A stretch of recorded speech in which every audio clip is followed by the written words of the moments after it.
Quais as consequências econômicas do conflito entre Hamas e Israel?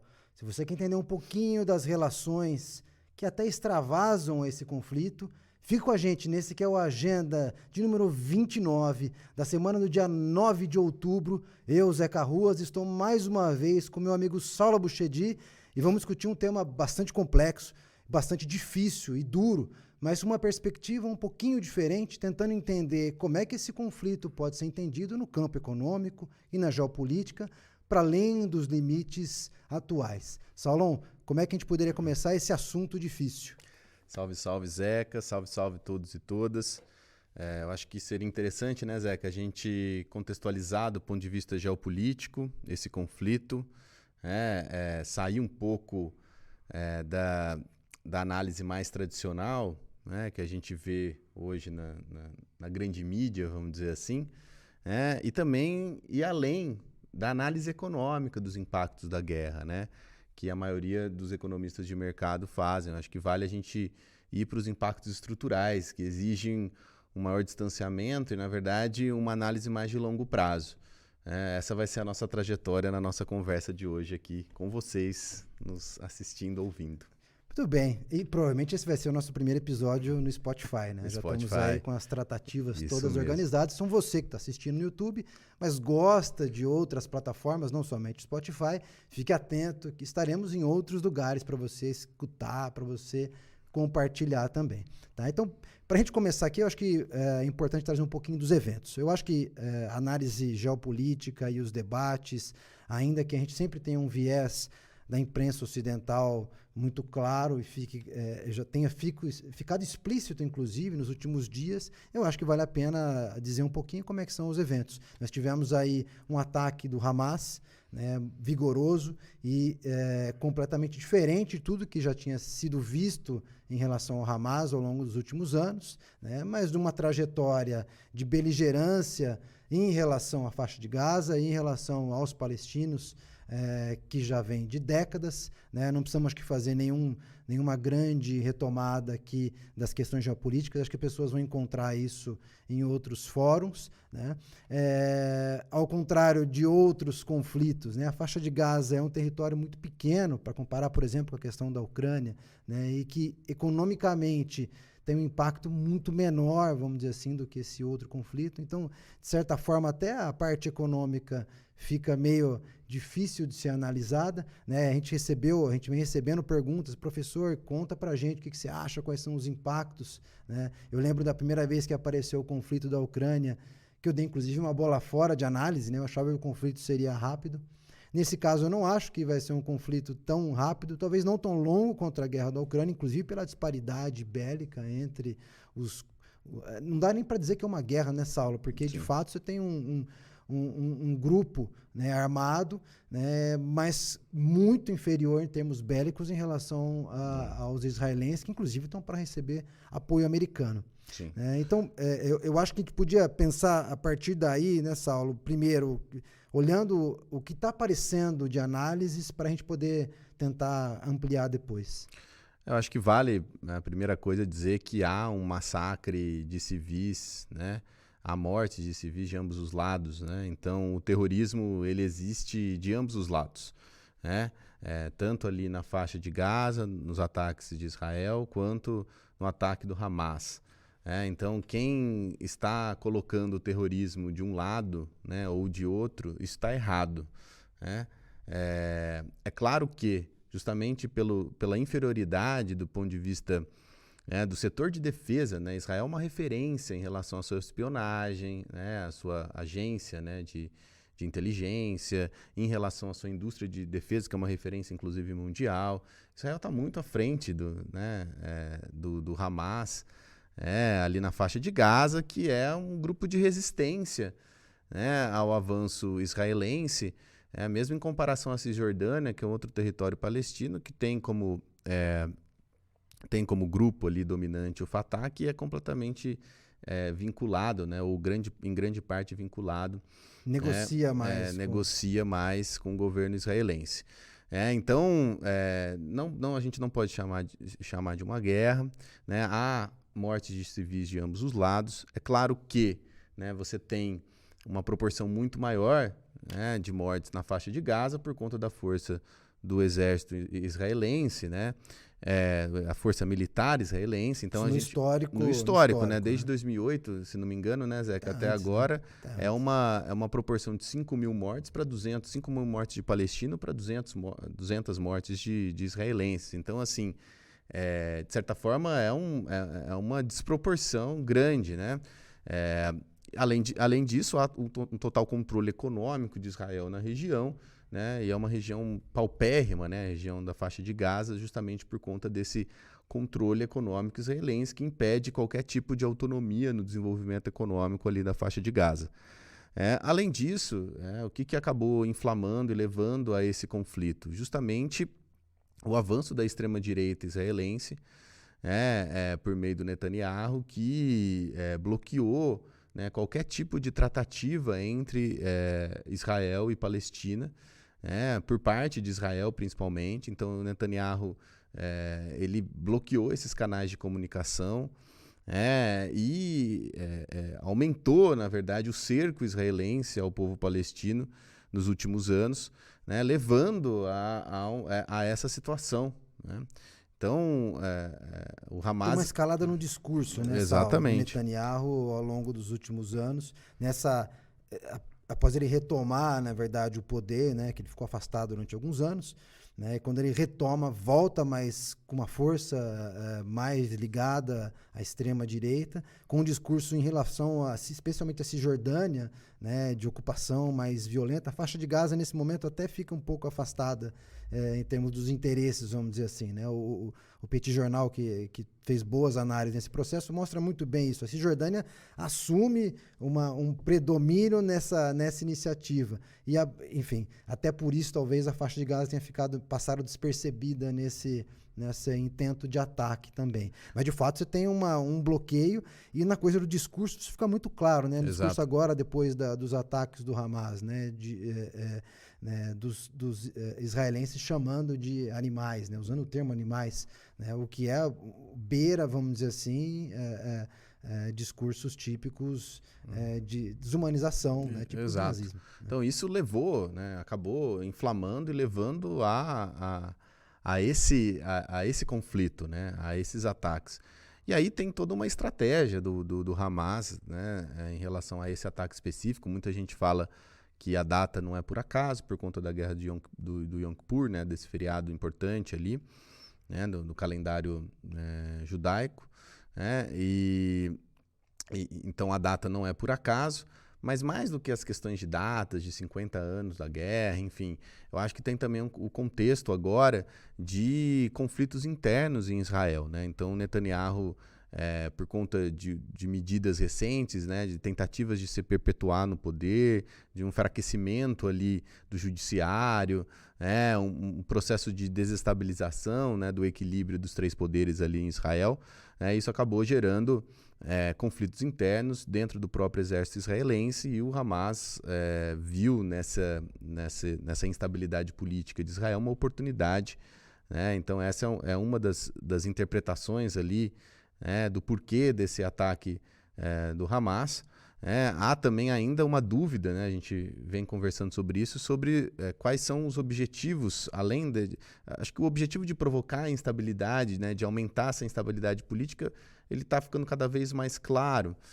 O objetivo, claro, que isso fique muito claro, não é ganhar a guerra, né? Justamente porque é difícil falar se há uma guerra ou não. O Hamas é impossível, porque o Israel controla todo, né, as saídas ali, então toda a questão logística é muito difícil, né, tirando o poderio econômico. Mas eu acho que o Hamas busca aumentar essa turbulência política dentro de Israel. E, além disso, né, o Hamas também busca inflar ali, né, a Liga Árabe, né, os países árabes, contra, né, Israel, né? Então, estimular ali, de certa forma, pelo menos um discurso muito mais agressivo, principalmente do Irã. É muito difícil o Irã entrar na guerra, né? Muita gente especula essa entrada, mas é muito difícil por conta das questões nucleares, tanto o Irã quanto Israel, né? Eles têm armas nucleares, ou estão desenvolvendo, ou já têm, na verdade, né, armas nucleares. Então há uma poder de dissuasão, né? Então há uma incerteza muito grande ali sobre a entrada provavelmente difícil, né? É muito difícil o Irã entrar na guerra, mas pelo menos, né, eu acho que a intenção aqui é tentar, né, inflar um pouco o discurso dentro da Liga Árabe. Há também uma tentativa, como você citou, de talvez aqui de parar, né, de tentar atingir ali essa aproximação entre Arábia Saudita e Israel, né? Então uma tentativa que foi estimulada pelos norte-americanos, né? Então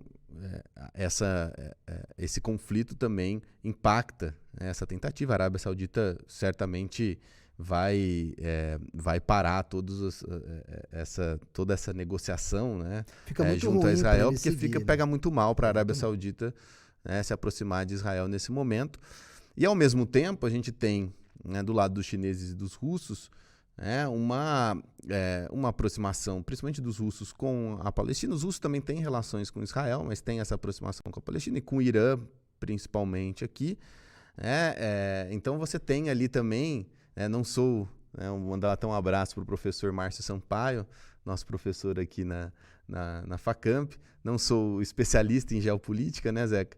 Mas eu acho que há um grande movimento aqui no tabuleiro, né, do xadrez geopolítico global, né, aqui especificamente do Oriente Médio, numa tentativa aqui de enfraquecer não só, né, as ações de Israel em relação à política externa, em relação às suas aproximações, mas também dos Estados Unidos. Então é mais um desafio aqui para os norte-americanos na sua relação com o Oriente Médio. Eu acho que as peças no Oriente Médio estão sendo mexidas há algum tempo, né? Então, quando a gente olha, agora a gente abrindo um pouquinho esse leque, né? Porque se a gente for, de novo, olhar só para as questões econômicas ali, desse conflito, né, me parece que são pequenas, né, de fato. O preço do petróleo imediatamente subiu, óbvio, né, ele vinha caindo e fez um crescimento imediato. Hoje, né, nós estamos gravando hoje na terça-feira, dia 10 de outubro, então isso é importante ficar, porque vários eventos são muito rápidos às vezes, né? O petróleo tem uma pequena queda, mas claramente com um sinal de estabilização em que os agentes econômicos estão olhando de longe e falam, vamos esperar para ver o que acontece, para ver qual é o sentido desse processo, né? Qual que é o risco? O risco é o que você falou, outros países árabes, né, ou o Irã, ou o próprio Hezbollah, né, ou, enfim, você ter outras movimentações em direção a Israel que podem, obviamente, extravasar esse conflito e tornar a questão econômica aí sim mais tensa. Exato. Por que o Oriente Médio se tornou... sempre foi um tabuleiro importante, né, desde o pós-guerra, né, mas por que ele volta à cena com força nos últimos anos? Né? E aí a gente tem que olhar para a Rússia e Ucrânia. Né? As questões econômicas associadas ao conflito da Rússia e Ucrânia trouxeram o Oriente Médio de volta à baila. Na medida em que a Rússia se torna um país hostil ao Ocidente, né, como um grande ofertante de energia, o Oriente Médio volta a ser, obviamente, um parceiro predileto, né? Todos os países ocidentais começam a estender tapetes, né, para o Oriente Médio novamente. Exato. E Israel sempre foi, né, a gente estava conversando isso antes, né, Israel sempre foi o olho dos americanos ali dentro, ainda que os americanos tivessem uma parceria importante com a Arábia Saudita. Agora, os sauditas, né, também têm se movimentado geopoliticamente de maneira muito astuta, né, nos últimos anos. E essa aproximação que eles tiveram, que você mencionou, com os iranianos, tem o dedo chinês. Então, os chineses, ao mesmo tempo, né, os chineses gostam de ficar olhando de fora, né? Aparentemente, eles não gostam de se envolver. Inclusive, nos conflitos, eles não vão se envolver em nenhum, pode ter certeza absoluta, exceto Taiwan, né? Mas, nesse jogo que está sendo jogado ali, claramente, os chineses também participam. Na medida em que eles aproximaram os sauditas e os iranianos, que sempre tiveram beligerantes, né, os americanos rapidamente tentaram aproximar os sauditas dos israelenses. E os sauditas estão jogando para todos os lados, porque são muito espertos, né, além do sauditão futebolístico. Estão tentando organizar diversas dimensões, né, estão tentando se tornar players mais importantes na geopolítica. em vários aspectos, inclusive no ambiental, que é um tema que a gente tratou há algumas semanas, a gente podia até ter falado disso e não falou. Sim. Agora, essa guerra, obviamente, tenta colocar uma cisão nesse movimento de aproximação, como você mencionou. E joga um peso enorme em cima do Biden, né? Exato. Esse jogo é muito difícil de saber quem está colocando todas as peças. Mas há uma interligação mesmo, você falou muito bem, entre essa guerra e a guerra da Rússia e da Ucrânia, justamente porque, por isso que muitos falam, né? O Zelensky falou que há um interesse do Putin em relação a essa guerra, por conta da questão energética, né? Então já foi um impacto, a guerra da Rússia e da Ucrânia já impactou a questão energética por conta do poder, né, russo em relação ao mercado, né, ao setor de energia. E o Oriente Médio passou a ser, né, tratado de maneira mais especial ali, porque é o ambiente ali chave nesse processo. Né? E se o Oriente Médio entra em conflito, se a Liga Árabe entra, por exemplo, nesse conflito, e isso vai gerar um impacto no mercado, no setor de energia, muito forte. Porque você tem ali a questão russa, né? A guerra entre Rússia e Ucrânia, que já impactou esse mercado, atingiu principalmente a Europa, e agora o Oriente Médio, então, assim, é uma coisa terrível, né? Do ponto de vista, é uma derrota, né? Enfim, e gera consequências negativas para o Ocidente, né? E isso, claro, pode, na verdade, ser né, gerar ganhos políticos ali para o Putin nesse conflito, né, de narrativas. Então, é interessante, de certa forma. Né? Então, o Zelensky comentou, mas a Rússia tem interesse, de certa forma, né, de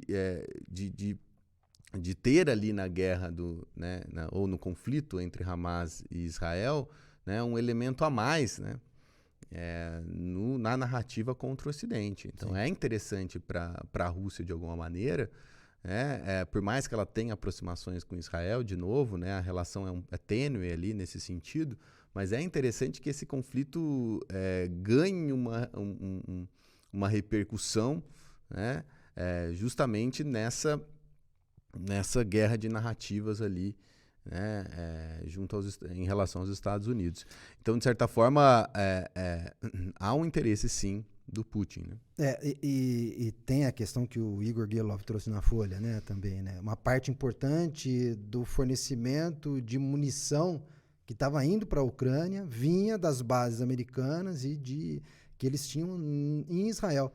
O medo da Ucrânia, né? Os israelenses têm bases americanas e têm estoques, vamos dizer assim, de munição americanos que estão lá justamente preparados para dar suporte aos israelenses. E os israelenses estavam suprindo os ucranianos com esse material a pedido dos americanos. Então, certamente, o Hamas estava acompanhando esse processo e sabia também dessa situação. Então, tem um jogo que é, de novo, muito difícil de saber as cartas que estão por trás. A gente está vendo algumas cartas que foram colocadas na mesa, né? Os americanos reagiram muito rapidamente, né? O Biden já anunciou, inclusive, o envio do seu maior porta-aviões. Para evitar qualquer tipo de possibilidade de entrada da Liga Árabe e um colapso aqui no setor energético. Né? Exatamente. É um poder de dissuasão, foi colocado integralmente. Mas, ao mesmo tempo, vai ficando mais difícil, né? Isso é uma outra coisa que o Petit Jornal também tem colocado, né? Do Biden, que isso vai ficando evidente, né? O Biden conseguir sustentar, está sendo pressionado por todos os lados,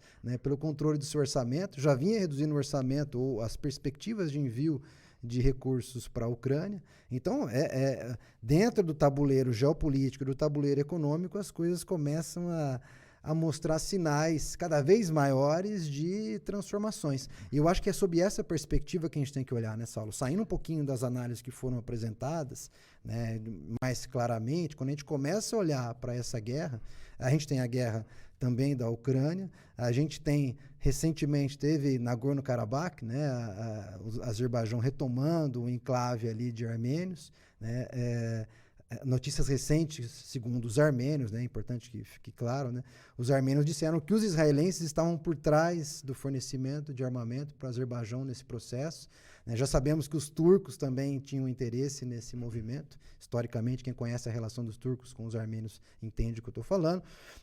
Então, temos aí um conjunto de confusões, mas quando a gente vai olhando esse processo, a gente vai abrindo as confusões, a gente vai trazendo e vai vendo que várias dessas rupturas vão mostrando a incapacidade do mundo permanecer organizado na forma como ele foi concebido a partir dos anos 80. Alguns estão chamando isso desglobalização, outros estão chamando isso de slowbalization. E outros termos que, de fato... Economista criativo. É criativo, né? Mas quando você vai olhando para trás, você tem movimentos como o Brexit, você vai olhando para trás, você vai vendo a guerra, entre aspas, comercial entre Estados Unidos e China, que é uma guerra que envolve investimento direto, controle patrimonial de tecnologias e outros elementos. Você vai voltando para trás, você vai vendo que tem diversos elementos que desde 2008, quando a gente tem início à última crise, vão se apresentando como elementos de placas tectônicas se movimentando. Eu acho que essa talvez seja a grande forma de olhar a crise econômica que nós estamos assistindo. E o efeito, um dos efeitos é justamente sobre a inflação, que é um tema que a gente sempre tem trazido aqui nessa aula. Exato. Eu acho que é muito óbvio a gente ficar só na análise conjuntural, né? Então, se você abre os grandes jornais econômicos, os economistas de mercado vão falar o quê? Olha, a guerra, esse conflito entre Hamas e Israel, pode ter consequências mais sérias no mercado, nos mercados financeiros, se a Liga Árabe se posicionar, outros países árabes, principalmente o Irã, entrarem no conflito e isso escalar, né? Isso é claro, né? Justamente por conta dos efeitos de uma entrada de um Irã nos preços do barril de petróleo. Então, o efeito seria parecido no caso, né, com os efeitos ali da guerra entre Rússia e Ucrânia.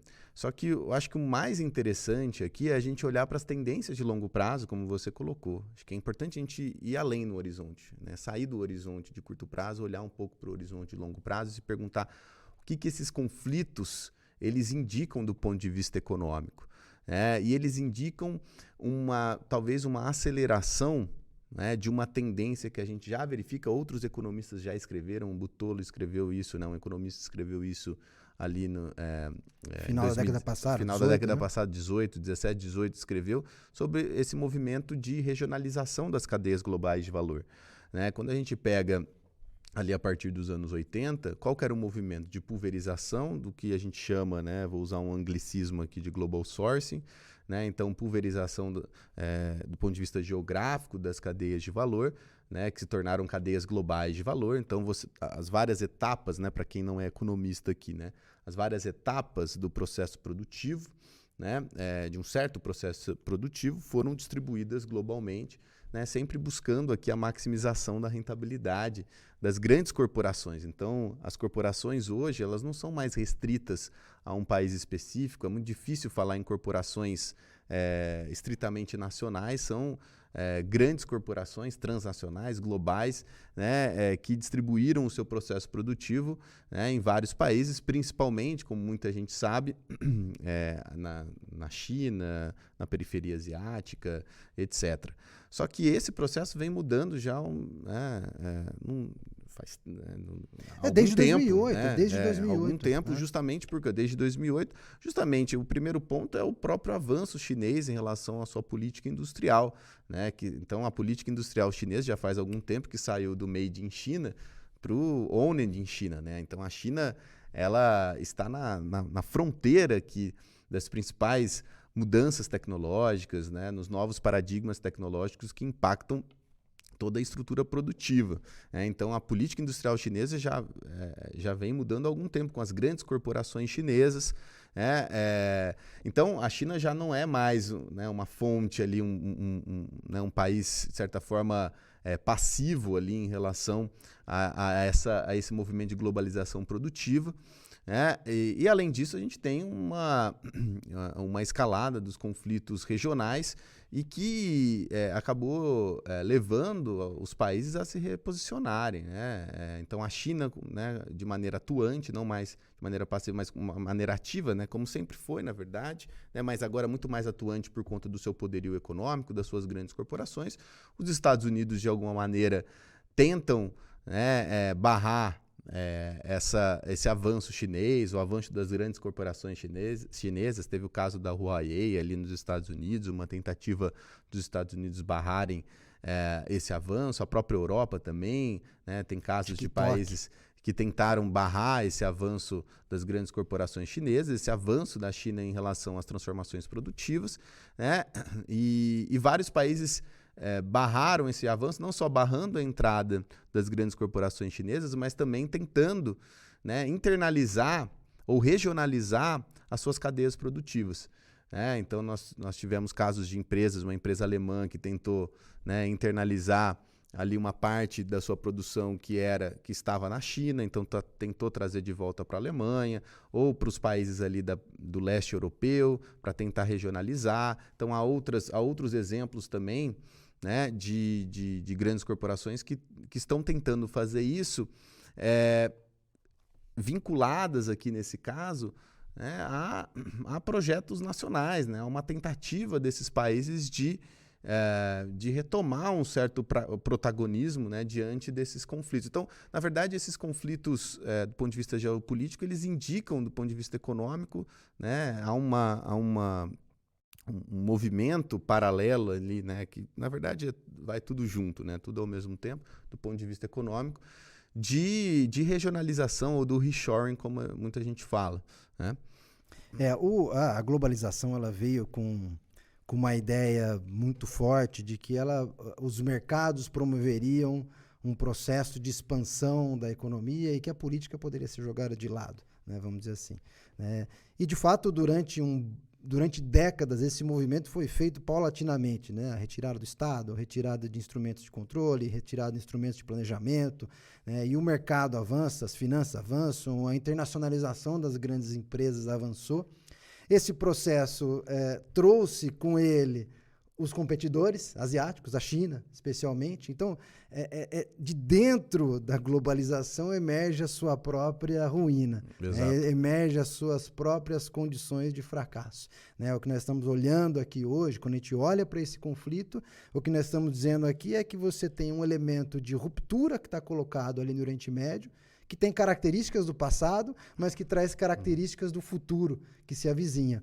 E esse futuro, certamente, é um futuro em que as condições políticas, condições geopolíticas, a disputa por espaços em que o seu capital, as suas empresas, as suas tecnologias vão comandar, começa a se reorganizar com mais força. Exato. Quando a China, especialmente depois do Xi Jinping, se apresenta, de fato, como um player que vai disputar a hegemonia, ainda que coloque isso de maneira branda, coloque isso em meias palavras, como quase sempre os chineses o fazem, né? Mas ele fala, olha, a partir de agora as empresas chinesas vão disputar espaços globais, a partir de agora a China vai disputar mais espaços geopolíticos. Isso acende uma luz vermelha enorme no Ocidente. Essa luz vermelha aparece mais alaranjada na cara do Trump quando ele vai fazer os seus discursos, mas de fato você vai emergindo rupturas, né? O World Economic Outlook do FMI desse ano traz exatamente essa discussão, né? No seu capítulo, se não me engano, é o capítulo 4, né, onde vai ter essa coisa de globalization aí e outros termos, ele vai mostrando como recentemente o investimento direto estrangeiro vai mudando de direção. E aí, os chineses e os asiáticos vêm recebendo menos investimento do que recebiam no passado, né? E aí eles fazem algumas análises estatísticas e vão mostrando basicamente o seguinte: o investimento começa a caminhar cada vez mais em direção a países em que você tem uma proximidade política maior. Então, o peso desse elemento geopolítico dentro da direção do investimento começa a ficar maior. E menos as questões de organização. Reforçador, né? Isso, e menos em relação àquilo que a globalização trouxe, que era um movimento de eficiência de organização desse investimento, vamos dizer assim, e de controle político, que, como o Chesney sempre falou, né, de controle dos mercados através das multinacionais. Hoje é diferente. Os determinantes, né, eles não são só determinantes ligados à eficiência, estrutura de custos, né, determinantes de mercado. Né? Então eu vou terceirizar aqui uma parte da minha produção para a China, justamente porque isso melhora aqui a minha estrutura de custos e eu consigo, né, ter uma margem, aumentar minha margem, por exemplo, né, e ser mais competitivo. Distribuir mais dividendos, ser mais competitivo no mercado, conquistar certos mercados ali, etc.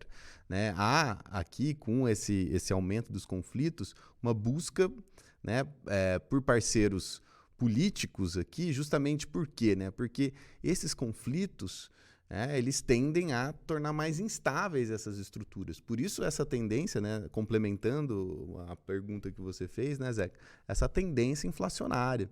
Né? Justamente, primeiro, né, por que há essa tendência inflacionária? Justamente porque esses conflitos tendem a provocar instabilidades ali nessas cadeias, né, como a gente viu que aconteceu com o preço do petróleo, que acaba desestabilizando ali as estruturas de várias cadeias, né, e isso tende a provocar efeitos inflacionários significativos, como a gente viu principalmente em 2021 e 2022. Eu peguei os dados também do FMI da inflação global, a gente está num patamar aqui, né, que só foi verificado ali em 96, né? Ou seja, desde do período de estabilização, né, ali na segunda metade dos anos 90, né, da inflação nos países emergentes, os países latino-americanos, enfim, desde esse período não se vê uma inflação tão alta. Então, a última vez que a gente viu uma escalada inflacionária desse nível foi no período inflacionário ali nos anos 80 até a primeira metade da década de 90. Né? Naquele momento, a gente tinha um contexto inflacionário por outros fatores que não cabem entrar aqui. Agora, a gente tem um novo capítulo aqui da escalada inflacionária e eu acho que a grande diferença aqui é que ela tende a ser, né, mais global. Você tem, obviamente, os países emergentes que são os mais afetados, justamente porque são os mais dependentes, né, em relação aos preços chaves, né, petróleo, né, então são mais dependentes, commodities de maneira geral. Né? Mas, ao mesmo tempo, você também tem os países desenvolvidos, os ditos países avançados, sofrendo nesse processo, Estados Unidos, Europa também, com 10% de inflação ali, né, com 2 dígitos de inflação. Também sofrendo com esse processo. Então, há uma característica aqui, né, a gente pode até analisar isso em outro programa, mais generalizada desse processo inflacionário em comparação ao processo inflacionário mais localizado, né, ali dos anos 80 e primeira metade dos anos 90. Mas isso é algo para ficar de olho. A inflação, né, ela não é um episódio passageiro, né, nesse nosso contexto. Os países vão ter mais dificuldades de conter a inflação, e isso vai gerar diversas consequências. Por quê? Porque como que os países combatem a inflação? Aumentando a taxa de juros. E ao aumentar a taxa de juros, isso é uma política recessiva, que leva a recessão nas economias nacionais e pode levar a problemas internos, né? Porque recessão gera o quê? Desemprego, pobreza, etc. Então, na prática, como você tem um problema de custos, né, Saulo? Você tem, na verdade, uma série de custos que estão subindo. Você está combatendo a inflação de custo por conta de mudança da estrutura produtiva, com remédio de demanda. Então, você vai promover, na verdade, uma mudança ou nos preços relativos, ou na distribuição dessa renda ao longo dos diferentes setores e dos diferentes agentes, e isso tem efeitos políticos. Você não vai conseguir controlar salários e os outros preços continuarem subindo durante muito tempo. Exato. Isso produz desequilíbrios políticos internos nos países desenvolvidos, né? Uma população mais pobre que fica mais pauperizada e que, obviamente, vai para a rua. Exato. Vai para a rua pedir o quê?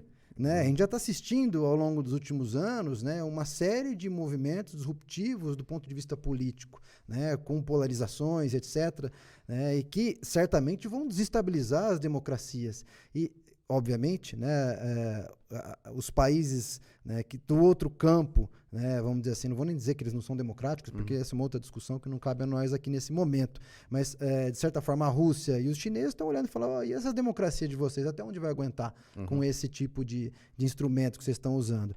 É óbvio que isso é um assunto que a gente vai ter que desdobrar em outros outros episódios, porque isso aqui vai muito longe.